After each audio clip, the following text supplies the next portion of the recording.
ये आज आगे बढ़ रहे हैं उसके, ठीक है। और बात करेंगे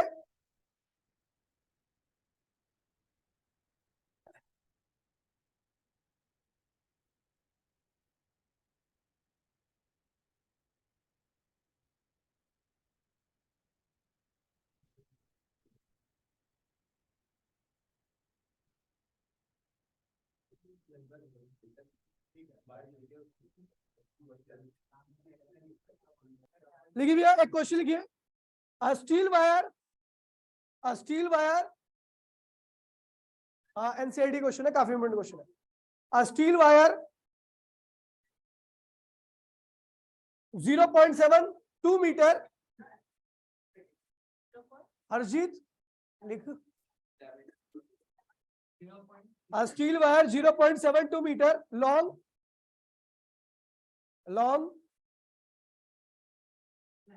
has a mass of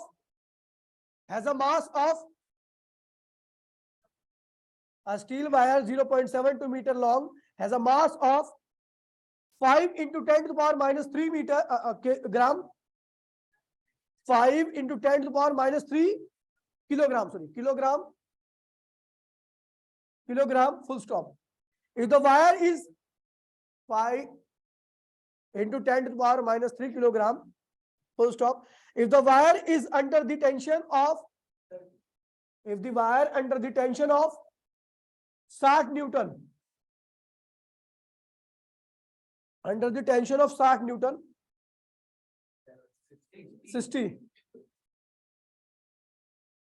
60 Newton, what is the speed of transverse wave? What is the speed of transverse wave?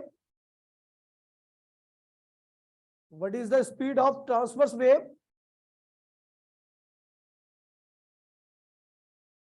in string? What is the speed of transverse wave in string? तो देखिए भैया, निहायत ही घटिया क्वेश्चन है, आसान question है NCERT का, और काफी बार रखा है। तो भैया आपको बताया था टी इक्वल्स टू में अंडर रूट टी अपॉन में क्या होता है भैया, एम होता है। एम क्या है? टोटल मास अपॉन में टोटल लेंथ। टोटल मास क्या है भैया? 5 into 10 to the power minus 3 kilogram. और टोटल लेंथ कितनी बार की? 0.72 मीटर। तो ये हो गया आपका स्मॉल एम। यहां पर रखिए v इक्वल्स टू में टेंशन कितना भैया? 60 न्यूटन। मास कितना भैया? स्मॉल एम की वैल्यू क्या रखी है? 5 into 10 to the power minus 3। ये नीचे है तो ऊपर जाएगा 0.72। सॉल्व कर लीजिए, वेलोसिटी आ गया। कोई दिक्कत तो नहीं है? फटाफट करो।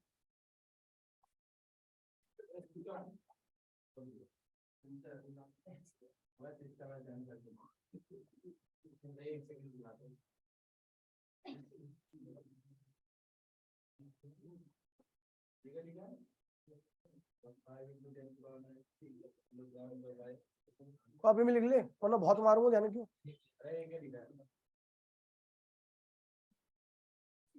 स्मॉल एम निकाल लिया, समझ गए ना? आसान था। टेंशन रखा 60 न्यूटन।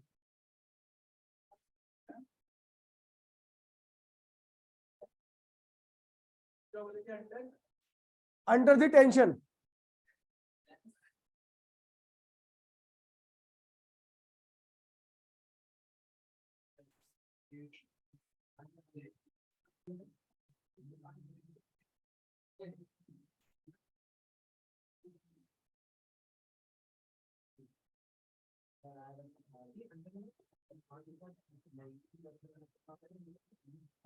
हो गया।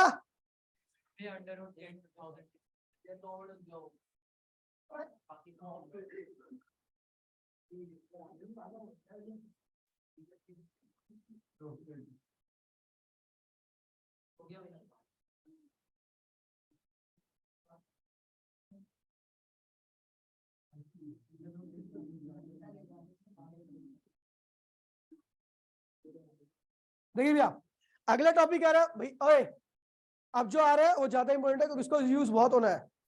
तो स्पीड ऑफ, अगला टॉपिक है स्पीड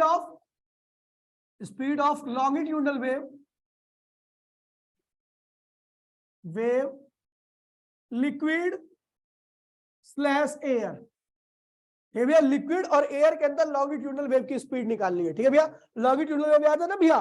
कंप्रेशन, रेयरफिक्शन, कंप्रेशन, जिसमें वाइब्रेटिंग पार्टिकल वेव मोशन की डायरेक्शन में ही क्या करते हैं, ऑसिलेट करते हैं, याद है? ठीक है भैया। तो अब देखिए भैया, बाय ऑब्जर्वेशन या बाय डायमेंशन एनालिसिस, डायमेंशन, भाई ध्यान दीजिए, जो स्पीड होती है किसकी, लॉन्गिट्यूडनल वेव की, किसके अंदर, चाहे वो लिक्विड हो चाहे वो एयर हो, ये इस बात पर डिपेंड करती है कि उनका बल्क मॉडुलस कितना है, कितना है, क्योंकि आपको पता है वॉल्यूम का चेंज होना, कौन सा मॉडुलस आता है वॉल्यूम में चेंज में, बल्क मॉडुलस, याद है, बल्क मॉडुलस इस पर डिपेंड करता है। दूसरा किस पर डिपेंड करेगा, डेंसिटी ऑफ मीडियम, बी क्या है, बी क्या है, bulk modulus of medium, bulk modulus of medium, अब वो मीडियम कुछ भी हो सकता है, लिक्विड या एयर, और दूसरा डेंसिटी ऑफ मीडियम, इन दोनों फैक्टर पे डिपेंड करता है। आप किस तरह से डिपेंड करता है मुझे नहीं पता, ठीक है भैया। तो v is directly equal to क्या होगा भैया, आपको याद है डायमेंशन एनालिसिस में k लगाते थे, b की पावर a और रो की पावर क्या हो गया भैया, b हो गया, ठीक है। वेलोसिटी का डायमेंशन क्या होता है, lt माइनस 1, है ना, k का कोई डायमेंशन नहीं होता। Bulk modulus, bulk modulus, young modulus, sharing modulus, सबका डायमेंशन प्रेशर के क्या होता है, बराबर होता है, बता देता हूं आपको मैं। तो एम एल की पावर -1 डी की पावर -2 की पावर क्या हो गया, ए हो गया। डेंसिटी क्या होता है भैया, मास अपॉन में वॉल्यूम, यानी एम एल की पावर -3, ये हो गया बी।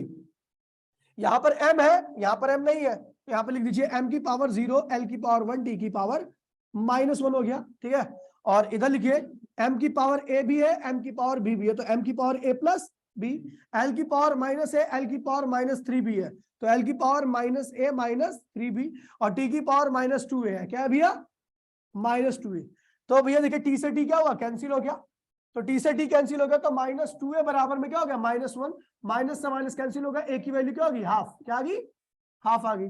और उसके बाद फिर हमें पता है भैया एम के बराबर होगा, तो क्या होगा भैया, एम प्लस ए प्लस बी बराबर में एम की पावर 0, एम से एम कैंसिल हो गया, ए प्लस बी की वैल्यू क्या होगी 0, ए की वैल्यू क्या रखी है हाफ, तो बी की वैल्यू क्या आएगी भैया, -हाफ, क्या आएगी, -हाफ, ठीक है।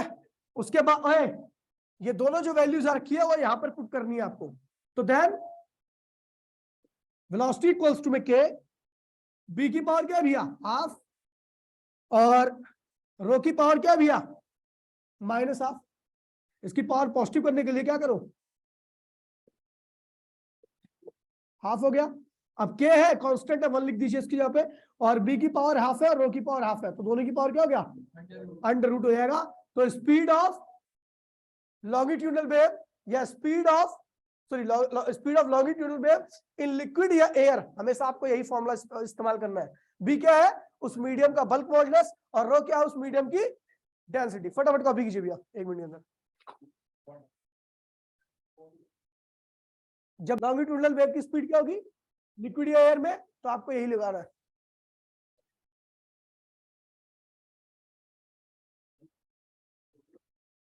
देखिए अगला टॉपिक है भैया आपका speed of longitudinal wave in solid और रॉड के अंदर, ठीक है, सॉलिड रॉड के अंदर, ठीक है भैया। इसके अंदर लॉन्ग, क्योंकि आपको पता है स्टील के अंदर साउंड ट्रेवल करती है, sound is a longitudinal wave, ठीक है भैया। तो मतलब अगर कहीं पर आपकी सॉलिड रॉड के अंदर दिखे जो लॉन्गिट्यूडनल वेव है, तो उसकी रफ्तार क्या होगी, तो बता दो भैया। ये डिपेंड करता है वेलोसिटी यंग मॉडुलस पर, और डिपेंड करता है डेंसिटी पर। ये क्या है, वाई क्या है, यंग मॉडुलस, क्या है, यंग मॉडुलस, ठीक है। अभी इसको कंबाइन किया, यहाँ पर क्या आएगा, वाई है, क्या आएगा भैया, वाई, इसका डायमेंशन ये रहा, इसका डायमेंशन, सबका डायमेंशन पूरा आइडेंटिकल है, एक बी की वैल्यू यही आएगी, यहाँ पर वाई लिखना है आपको, ये वाई हो गया, खत्म, ठीक है भैया। जल्दी करो, young modulus, young modulus upon में डेंसिटी, लॉन्गिट्यूडनल वेव की स्पीड सॉलिड रॉड के अंदर ये होती है, कुछ नहीं, बल्क मॉडुलस को यंग मॉडुलस लिखना है। हाँ भाई, स्ट्रिंग के अंदर √3 अपॉन में m, और लॉन्गिट्यूडनल वेव की स्पीड जो साउंड का सॉलिड सॉरी लिक्विड और गैस के अंदर आई, वो थी आपकी। तो ये फॉर्मूले आपको ध्यान रखने हैं, ठीक है भैया। चलो भैया, अब एक टॉपिक कराने जा रहा हूं जिसके आने की संभावना 100% है। टॉपिक का नाम है भैया Newton's error and Laplace correction. Topic का नाम लिखिए भैया, Newton's error and Laplace correction.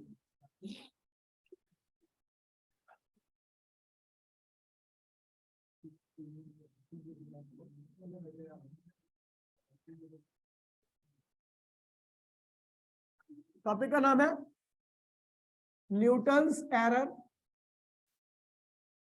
And Laplace correction.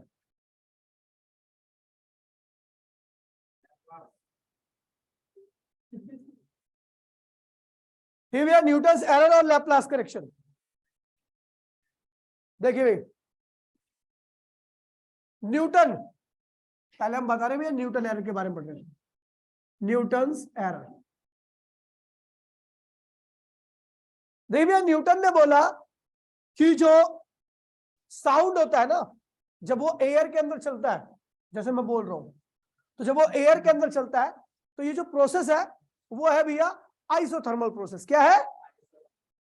सुन लीजिए, मैंने बोला सॉरी न्यूटन ने बोला कि जो ये साउंड चलता है ना एयर के अंदर या लिक्विड के अंदर, ये एक आइसोथर्मल प्रोसेस है। आइसोथर्मल प्रोसेस क्या था हरजीत? आइसोथर्मल प्रोसेस क्या है?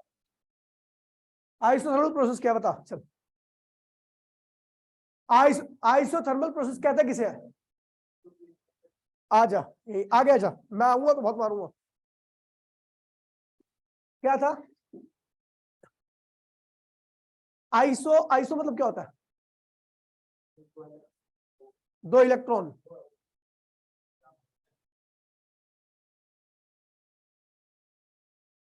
मेरे पे आइसो मत देखिए भैया, न्यूटन के हिसाब से जो साउंड एयर में ट्रेवल करता है तो इस प्रोसेस को हम कहते हैं भैया आइसोथर्मल प्रोसेस। आइसोथर्मल प्रोसेस का मीनिंग होता है जहां पर टेम्परेचर में कोई बदलाव ना हो। टेम्परेचर क्या हो भैया? कांस्टेंट है, उसे आइसोथर्मल कहते हैं। जिस प्रोसेस में भी टेम्परेचर आपका खड़ा हो जाओ, खड़ा हो जाओ, इधर बैठा, हाँ इधर इधर इधर यहाँ बैठ जाओ, सबसे अलग थलग बैठियो, उधर बैठ, यहाँ पे उधर बैठिया।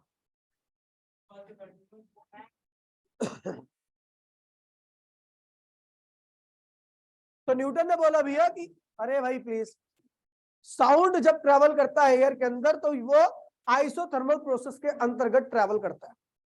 आइसोथर्मल मतलब टेम्परेचर क्या होता है भैया? कांस्टेंट होता है। आपको पता है भैया साउंड किस तरह की वेव है? लॉन्गिट्यूडनल। क्या है? एक जगह क्या बनेगा? कंप्रेशन, दूसरा rarefaction. Compression, rarefaction. अब इन्होंने बोला कि भैया कंप्रेशन रीजन का भी वही टेम्परेचर रहेगा और जहां पर रेयर फ्रिक्शन रहेगा वहां पर भी वही टेम्परेचर रहेगा। कंप्रेशन में मॉलिक्यूल क्या होते हैं? पास पास में आते हैं। रीजन का वॉल्यूम क्या होता है? कम हो जाता है। डेंसिटी क्या होती है? बढ़ जाती है। और रेयर फ्रिक्शन में वॉल्यूम बढ़ जाता है और डेंसिटी वहां पर क्या होती है? कम हो जाती है। लेकिन उन्होंने बोला कि दोनों जगह का टेम्परेचर क्या होगा? समान होगा। अब एक बात समझिए जरा, रैप्टा मार दिया ना तो आगे से गीला पीछे से पीला कर देगा 2 मिनट में ही। ठीक है, तो भैया समझिए मेरी बात को कि भैया इन्होंने बोला कि टेम्परेचर आइडेंटिकल होगा, सेम होगा दोनों जगह का।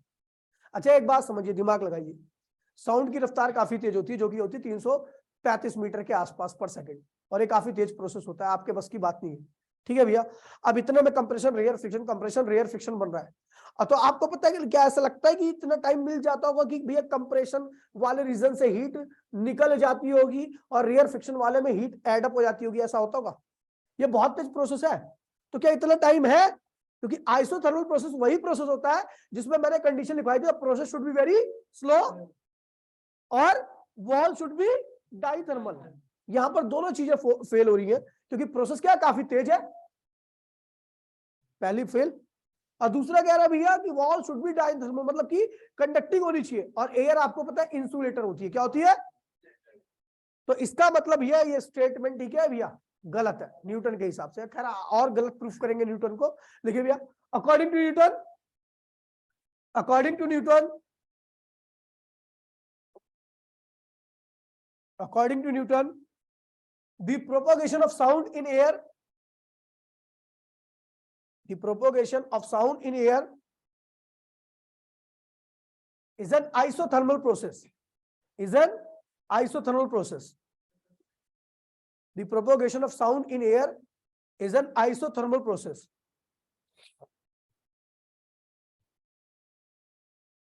तो ही गलत है, फिर आंसर तो गलत ही होगा। The propagation of sound in air is an isothermal process. ठीक है,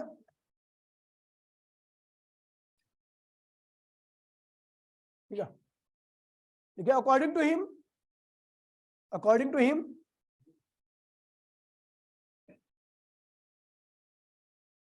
according to him, the compressed part lose the heat, the compressed part lose the heat,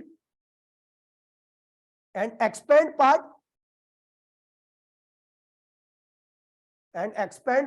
gain the heat, expand part gain the heat।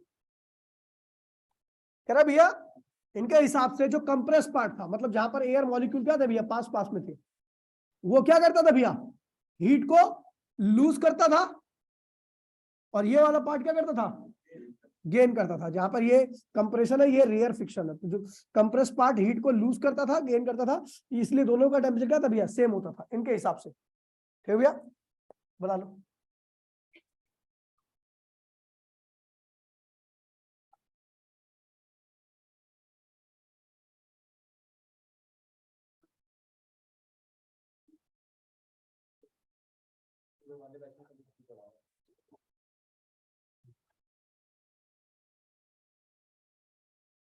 ठीक है,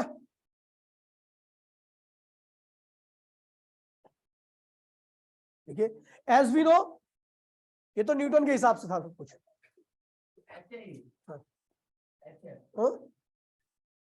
heat heat as we no,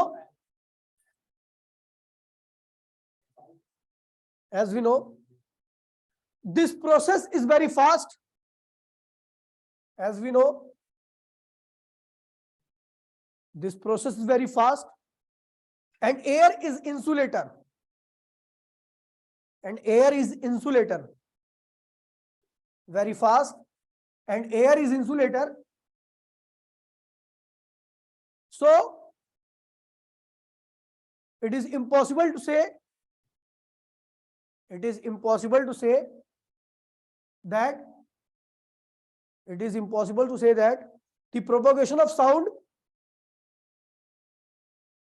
the propagation of sound is an isothermal process, of sound is an isothermal process।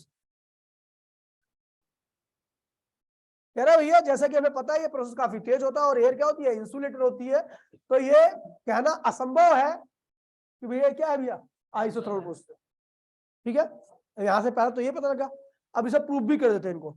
तो sound की रफ्तार क्या होती है भैया 330-35 ऐसी होती है। ठीक है भैया, अब देखते हैं भैया, तो अकॉर्डिंग टू न्यूटन, न्यूटन को फिर दोबारा गलत, एक स्टेटमेंट तो ये होगी गलत प्रूफ करने के लिए, दूसरी स्टेटमेंट आ रही है अकॉर्डिंग टू न्यूटन, न्यूटन नहीं, हाँ ये अगली स्टेटमेंट है। ठीक है, कि इसको गलत नहीं लिखना, नहीं है स्टेटमेंट नंबर सेकंड है। ठीक है, एक साथ ही लिखना आपको। ठीक है, कि पहले तो हमने प्रूफ कर दिया कि भैया प्रोसेस काफी तेज होता है और एयर इंसुलेटर होता है, इसलिए यहाँ पर इतना टाइम नहीं मिलता कि एयर हीट का एक्सचेंज हो सके। और दूसरा देखिए भैया ध्यान दीजिए कि भैया अकॉर्डिंग टू न्यूटन कैसा प्रोसेस है आइसोथर्मल। ठीक है, in isothermal process, isothermal process, isothermal process में अगर आपको याद होगा तो पीवी इक्वल्स टू में क्या था के, पीवी इक्वल्स टू में एन आर क्या होता है कांस्टेंट होता है, और आइसोथर्मल में टेम्परेचर भी क्या होता है कांस्टेंट, तो पीवी इक्वल्स में क्या हो जाएगा कांस्टेंट, याद है। ठीक है भैया, तो differentiating both side, differentiating both side, ध्यान दीजिए भैया तो ये क्या लिखेंगे, डी पी वी और डी के। एक बार ही भी क्या हुआ, ये दो वेरिएबल है, प्रेशर और वॉल्यूम। तो भैया एक बार क्या किया, वी को बाहर कर दिया, पी को कर दिया, फिर पी को बाहर कर दिया, वी को कर दिया, बराबर में डी के की वैल्यू क्या होती है, कांस्टेंट का डिफरेंशियल क्या होता है भैया, 0। देखिए दो वेरिएबल थे, एक वेरिएबल बाहर पहले वाले को कर दिया, फिर दूसरा वेरिएबल बाहर अगले वाले को कर दिया, ठीक है भैया। अब यहां पर देखिए भैया, ये देखिए यहां पर पी की वैल्यू निकालते हैं, तो पी क्या होगा भैया, ये देखिए इस पी की वैल्यू निकालो, तो पी डीवी यहीं पे रखिए, और ये हो जाएगा माइनस वी डी पी। कोई दिक्कत तो नहीं है, इसको उधर ले गया मैं, उधर की तरफ कर दिया इसको पूरा। अब इसे लिखिए P बराबर में minus V D P upon में डीवी। कोई दिक्कत तो नहीं है, इसको इसके नीचे ले आऊंगा, P इक्वल्स टू में माइनस डी पी अपॉन में डीवी अपॉन में वी। अब इसको लिख सकता हूं ना, ये जो वी उसके साथ इसके नीचे लिख दूं। ये क्या हो गया भैया, प्रेशर। ये क्या हो गया भैया, प्रेशर। और ये क्या हो गया नीचे वाला, इसे चेंज इन वॉल्यूम अपॉन में ओरिजिनल वॉल्यूम में होता है वॉल्यूमेट्रिक स्ट्रेन, वॉल्यूमेट्रिक स्ट्रेन। तो भैया प्रेशर अपॉन में वॉल्यूमेट्रिक स्ट्रेन क्या होता है भैया, बल्क मॉडुलस। क्या होता है भैया, यानी बल्क मॉडुलस आ गया ये अपना, ठीक है भैया। और उसकी वैल्यू क्या रही है, पी के बराबर आ रही है। क्या रही है, पी फॉर प्रेशर, क्या है। तो भैया बी इक्वल टू हमने क्या दिया, पी हो गया। सो आपको पता है, as we know velocity of sound in air क्या होता है, बल्क मॉडुलस अपॉन में डेंसिटी। अभी निकालेगा पीछे कि velocity of sound in air क्या होता है भैया, बल्क मॉडुलस अपॉन में डेंसिटी।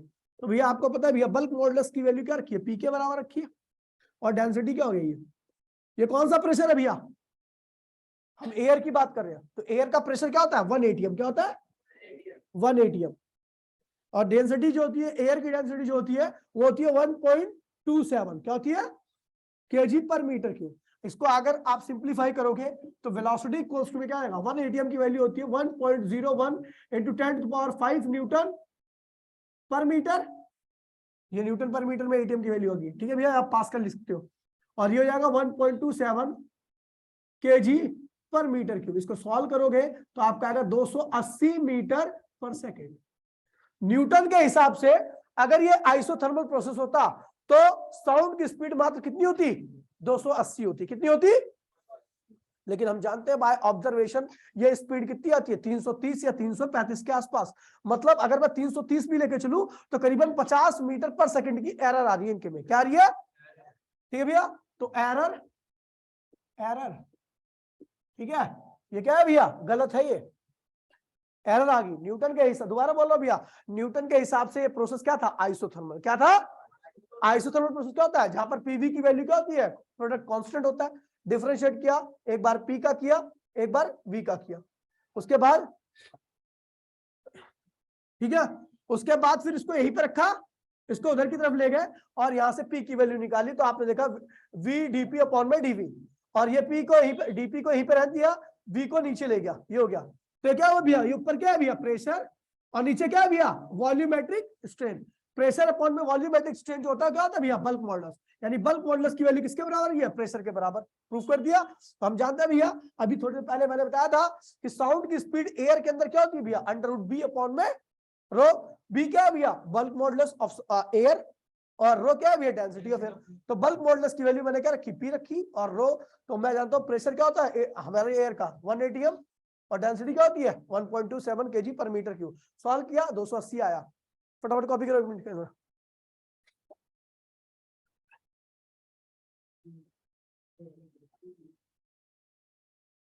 देखिए भैया नीचे लिखिए, but this is the incorrect value,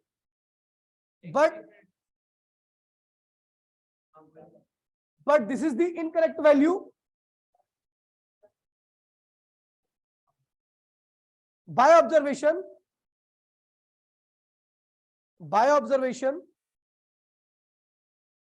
the actual speed of sound in air the actual speed of sound in air,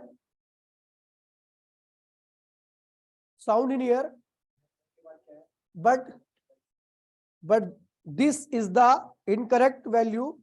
By observation, the actual speed of sound in air is 330 metre पर second. मैंने बहुत पहले बोल दिया और तू late लिख रहा है. 330 मीटर पर second. So Newton's error is equals to 20%.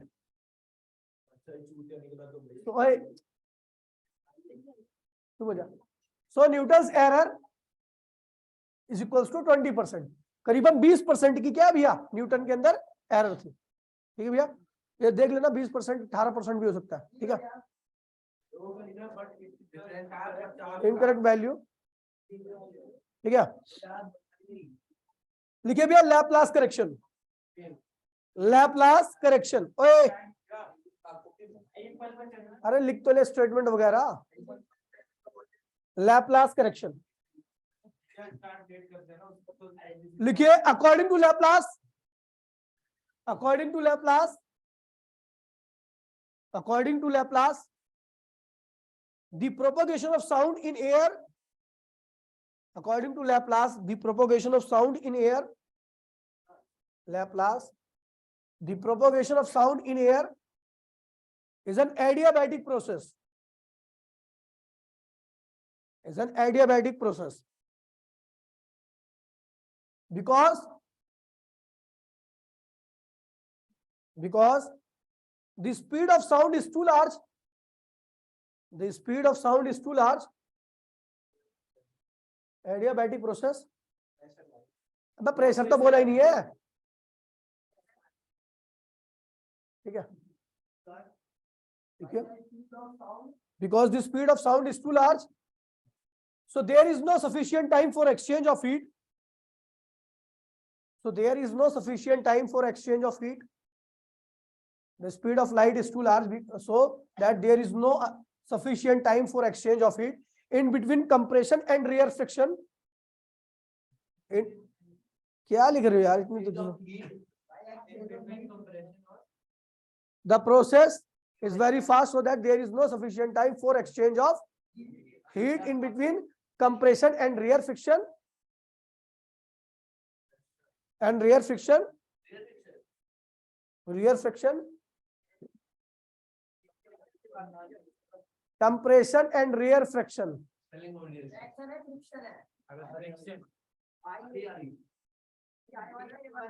Rear friction.